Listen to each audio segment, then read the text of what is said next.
Hello friends, ఒక్కసారి చూడండి ఇక్కడ బ్యారేజ్ దగ్గర గేట్ దగ్గర ఎలా వచ్చేసినాయో బోట్స్ చూడండి. 3 బోట్స్ వచ్చి గుద్దుకోవడం వల్ల పిల్లర్ డ్యామేజ్ అయింది. దీనివల్ల ఇప్పుడు బ్యారేజ్ పైన రాకపోకలు మొత్తం ఆపేశారు. వెహికల్స్ ఏం రావట్లేదు.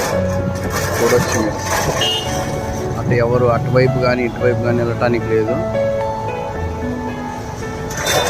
చాలా జాగ్రత్తగా ఉండాలి. చూస్తున్నారా, చూడండి.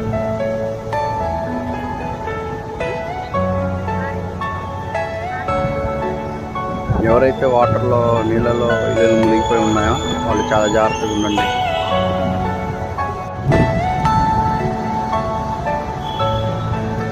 చూడండి బాయ్స్, సార్ని సిఎస్ఆర్ని రిక్వెస్ట్ అడిగి మరీ ఇక్కడికి వచ్చాను.